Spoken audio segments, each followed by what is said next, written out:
Welcome back to the channel. This is the Action Figure Grader. I hope that everyone is doing well on this fine day. And today's video is going to be a little bit of a potpourri edition, a little bit of everything. We've got some loose figures, loose complete figures. We've got some vehicles. We've even got a first 12 stand. And I also have some mint on cards that sold mainly at auction to round things out.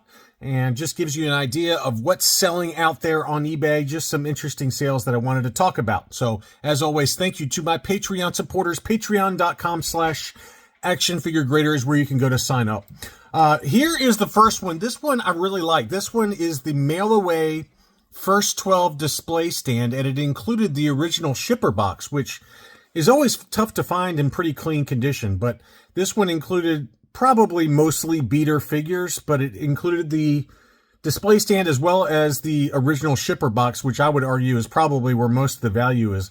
And these figures are pretty decent. I mean, the Luke looks pretty good.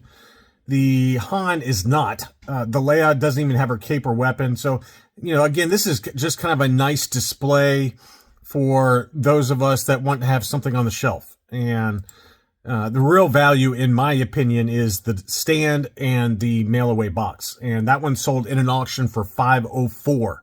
$504. So, very nice example there.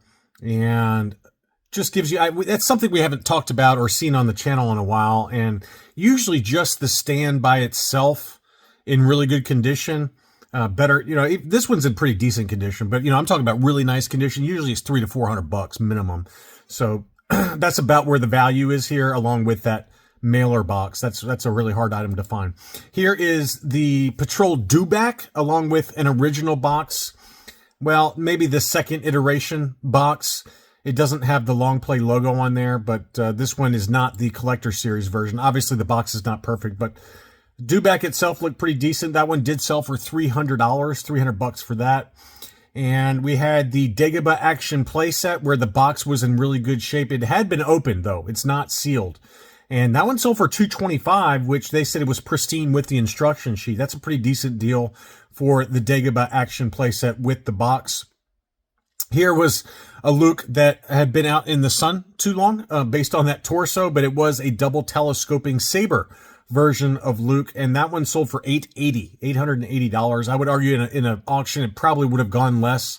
We have seen prices come down. This one was the 2-line Hong Kong Luke Skywalker, which is the correct COO for that double telescoping saber. And speaking of the devil, I think that in the next Hakes Jeff Jacobs collection Part 2 auction, which starts I think in April, there is going to be a mint on card Darth Vader double telescoping saber, AFA 80. So that one has to go for a lot of money. The double telescoping saber Darth Vader is very tough to find, just loose complete.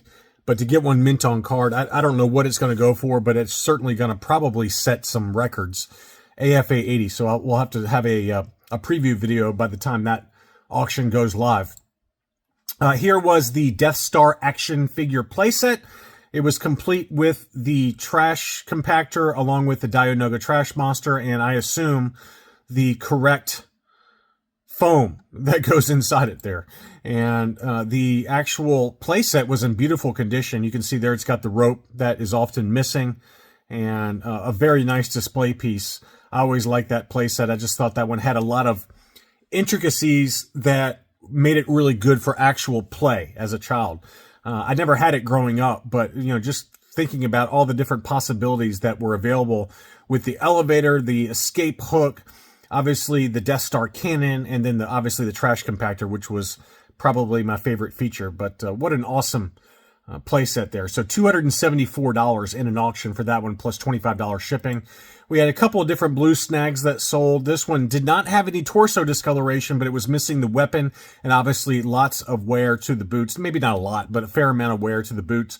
That one sold for $240, $250.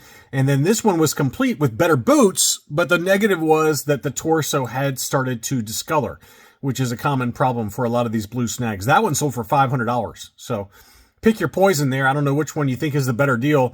The one with the better boots, but the yellow or the greenish torso versus this one where the torso had not discolored, but the boots were not as nice. and it was incomplete. Although you can find that DL-44 blaster pretty easily. That's a pretty easy one to track down. Next up was a beautiful box for the Empire Strikes Back X-Wing fighter, along with the X-Wing. It sold for $629, big number there. The X-Wing was in pretty clean shape, but it's about that box. Any of the ESB X-Wing boxes are very tough to find, especially in fairly good condition like this one was. So $629 in a buy it now situation. We had a mint and sealed box ESB Scout Walker. So this one is the Empire Strikes Back version, obviously with the Hoth background. And that one was factory sealed, although the box was not in pristine condition. That one sold for $459. In high grade, I've seen these routinely go over $1,000. I don't know about lately, but certainly I have in the past, where high grade examples of this factory sealed have gone $1,000, $1,100, somewhere in that ballpark. Maybe it's come down a little bit since we've had a little bit of a pullback in prices overall. Here's the Cloud City playset, along with all 4 baggies, the baggy box, and then all the inserts. And that one was a beauty. That one sold for $1,000. Pretty decent deal there for a very tough to find, a strangely difficult to find playset. It's just one of those playsets that is always very pricey when it's 100% complete like this. And that one did sell for $1,000 free shipping. A couple of loose figures. This is obviously Luke Stormy with the correct blaster, it appears to be anyway. And just very mild yellowing maybe to the limbs. It's faint, but it's there. That one sold for $337. Kaz continues to be a pretty pricey figure. This one even had some rubs, on the, kind of the cloth goods that he's wearing, along with some weird marks on the arm. So this one was not even near mint plus, and it sold for $180, $150. So it's a very expensive figure. Very cool figure too.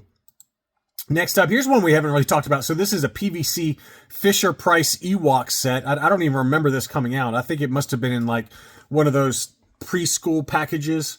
But this one, I would imagine this probably goes with the Ewok fire cart or, some of those type of items. But this set of figures, set of 10 figures sold for $185. I guess if you got an Ewok focus, that's not a bad thing to add to your shelf, but that one did sell for $185. On to the mint on cards that sold mainly at auction. We had a 2-1B medical droid on a 41 back offerless card, slightly yellowed blister, unpunched, but a little bit of wear to the top of the hang tab there. Probably at about 75 plus or maybe low 80 grade condition. That one sold in an auction for $255. Pretty decent deal there. Yeah, you can see there it's got a crease that goes on the back of the card. So at best, probably a 75 grade. Even that might be a little high, just given the severity of that crease on the back. It doesn't seem to show on the front that much, which doesn't affect the grading nearly as bad.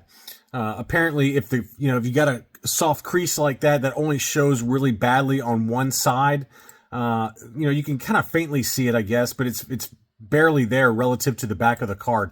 Usually the grading companies will ding it more if it's on the back, or if it's on the front of the card, they'll ding it more versus on the back of the card. And that's kind of what's going on here.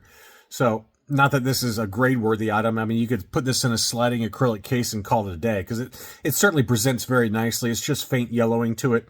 $255 on that one. We had another yellowed Hoth Stormtrooper on the same 41 back offerless. This one obviously had some sticker residue and probably some litho tears too, where they tried to peel off that Toys R Us price sticker, unfortunately, and that one sold for $371 despite all of those issues to the card. So that just shows you how expensive Hoth Stormtroopers are, especially on ESB card backs. It's definitely one of the best images.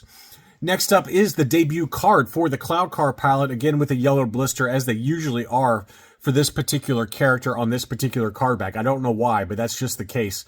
This one was in pretty decent shape, probably about a 75 grade with the edge wear. That one sold for $255, a very fair deal for the debut card. That's a very tough one to get, and I think that was a very fair price relative to what higher grade examples go for, especially clear blister. They can be, over $1,000. I don't remember what the one in the last Jeff Jacobs auction sold for, but it was a big number, and it was clear blister, absolute stunner, AFA 85. So another 45 back. This is the Adat Commander, again slightly yellowed blister, punched example with the best products price sticker, my favorite, $301 on that one. I think that's also the debut card, if memory serves, for the Adat Commander. $301, pretty decent deal. And then Luke Skywalker Hoth battle gear. Obviously, he's got a little bit of discoloration going on that leg. That always seems to happen, right? Usually with those Lukes, they get one leg that discolors like that. It was obviously yellow blister, but unpunched. And again, with the Best Buy price sticker for the debut card for Luke, $305. Very fair deal. I just sold my AFA 80 plus clear blister on Rogue 5 Toys. It was an absolute stunner. I didn't really want to part with it, but you know, it really needed to go to somebody that could display it properly. I've just got too much stuff here, and it just was kind of hidden. And it was a beautiful piece, beautiful piece. It did not last long. It sold within about 30 minutes. And congrats to my buddy Eric B, who did claim it. So I hope you enjoy it when it gets there, man. That was definitely, it was probably my favorite, or maybe my second favorite mint on card in my entire collection. But it was just time, I think, to pass it on to somebody who could display it properly. So I hope that, Eric, you get to enjoy it as much as I did, because it is an absolute beauty. AFA 80 plus for this card, no price stickers, unpunched. I mean, it was just a perfect example. So I hope you enjoy it, buddy. $305 though for this one with the yellow blister. Next up is a clear blister 47 back C-3PO removable limbs. Pretty decent shape. I don't know what's going on this side though. I don't know if it's just weird lighting, but it does look like it's got a little fold or something. You know, on the back of the card, you can see it's a very faint crease there. It's not big, but it is there. This one still sold for $600. That is a big number. Big number for an ungraded example. Also in that upper corner, you know, if you happen to be the person that bought that, make sure to check that top corner by the ages 4 and up.